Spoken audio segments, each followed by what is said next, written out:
আজকে আমি তৈরি করছি বড়ার তরকারি। কালকে আমি দেখেছিলাম মটর ডালের বড়া কী করে করে, আর সেই বড়া দিয়েই আমি আজকে তরকারি রান্না করব। এখানে আমি বড়াগুলো আগে ভেজে নিয়েছি।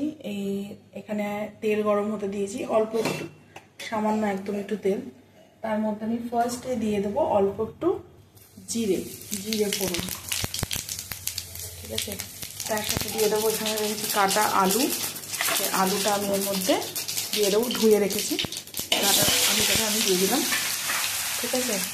আর আমি এখানে একটা মশলা করে রেখেছি, আলুটা দিয়ে হালকা একটু নেড়ে নেবো। হালকা একটু আলুটা ভাজা হয়ে গেলে মশলাটা আছে, মশলাটা কী করে করেছি, এই যে হচ্ছে আমার মশলা। এর মধ্যে দিয়েছি জিরে গুঁড়ো, 1 ইঞ্চি মতন আদা, 3 কি 4টে কাঁচা লঙ্কা আর একটা ছোট্ট টমেটো। আর কিচ্ছু এর মধ্যে মশলা যাবে না, ঠিক আছে। আলুটা একটু ভাজা হয়ে গেলে মশলাটা দিয়ে দেবো। একটু নুন আর একটু হলুদ দিয়ে দেবো, ঠিক আছে।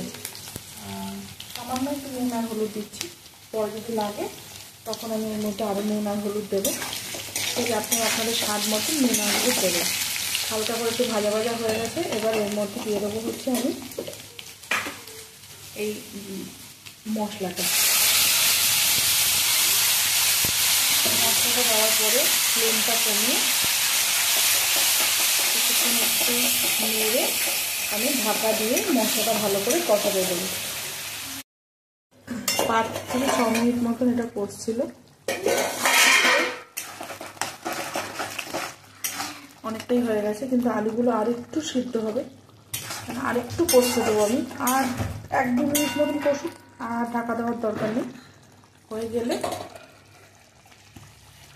বাড়িয়েই দিলাম।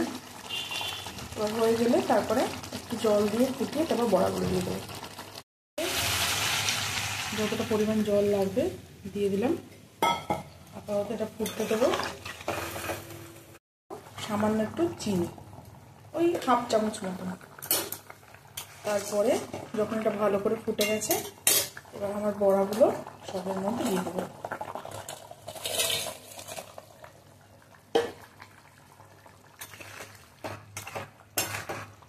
এখন মনে হচ্ছে যেন অনেকটা ঝোল, কিন্তু এটা মোটামুটি আধা ঘন্টার পরে পুরো সব ঝোলই মোটামুটি টেনে নেয়, আর খেতে অসাধারণ লাগে। এর মধ্যে আর আমি কিচ্ছু দেবো না, সামান্য একটুখানি গরম মশলা আর ঘি দিয়ে নামিয়ে দেবো। প্লিজ আমার চ্যানেলটাকে দেখতে থাকুন, সাবস্ক্রাইব করবেন, লাইক করবেন, শেয়ার করবেন। আর বড়াটা কীরকমভাবে ভেজেছি সেটা যদি আপনারা দেখতে চান, তাহলে ডেফিনেটলি আমার চ্যানেলে আরেকটা ভিডিও দেওয়া আছে, যার মধ্যে বড়া কী করে ভাজা হয় সেটা দেওয়া আছে। প্লিজ সেটা দেখবেন। অনেক ভালোবাসা দেবেন। ধন্যবাদ, ভালো থাকবেন।